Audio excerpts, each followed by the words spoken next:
Okay, go ahead. Seemed like the second period was kind of getting away from you guys. How big of a jolt or I guess a confidence boost was that late goal from Rico? Well, it was huge. Yeah, the second was terrible. Terrible. Odd man rush after odd man rush coming the other way. So obviously a lack of detail in that period. Loved our first though. First was great.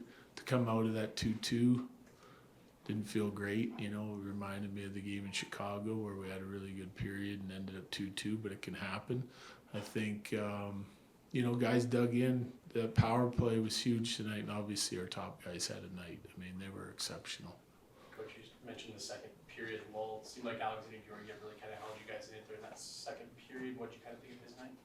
Well, I thought he was good. I mean, when you look at the scoring chances we gave up in the second period, it's like it's ridiculous, really. And I think there's probably at least one in there that he'd like to have back.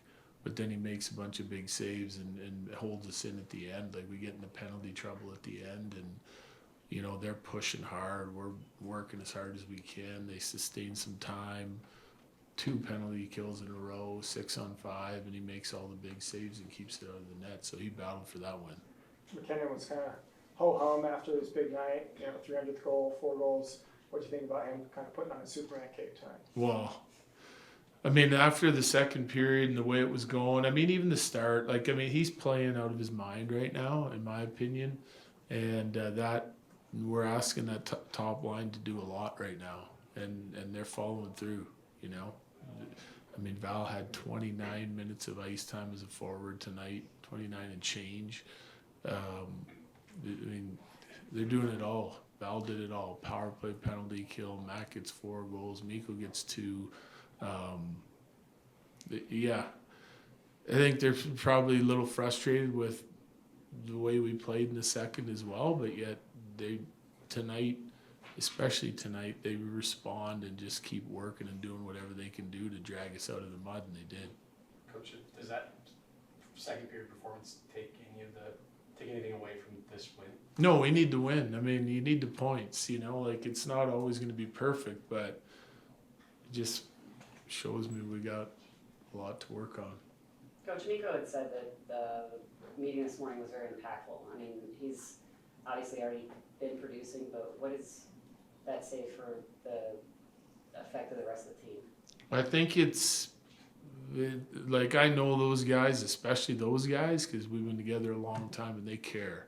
And sometimes they can get off track a little bit, but I think it's, like I said, the conversations after the meetings and comments, they're looking for solutions, and those guys are bought in. And you watch them follow up a poor game in Chicago, a game we didn't like the results in, didn't like what we gave up. You know, we've had a handful of those meetings already, and for those guys to take ownership and get together and have that meeting, to me, shows strong leadership, strong character, and just got to keep working to get everyone on the same page. You mentioned Val's ice time over 5 minutes, PP over 5 minutes on the PK. He's got 13 goals in his last 18 games. I guess to you, does it feel like he's surpassed the player he was before all those injuries in 2022? And this is as good as I've seen him play.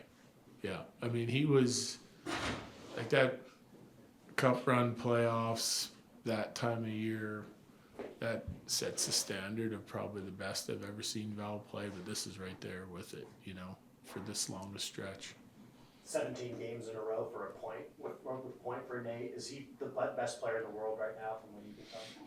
I think you're going to look at all those players, and they're all different, and they all go on their runs and streaks and whatnot, but I mean, he's been exceptional, you know.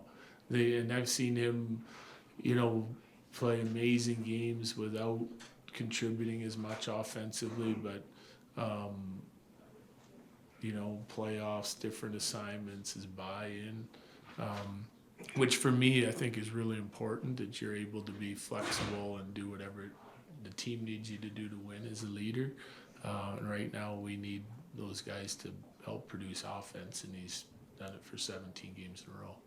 Coach turnovers have still been kind of an issue, and obviously in that second period, how is that something that can be rectified? Well, good question. I don't have the answer. What do you think about the penalty kills at the end? You know, getting those 3 penalty I kills. thought it was huge, huge.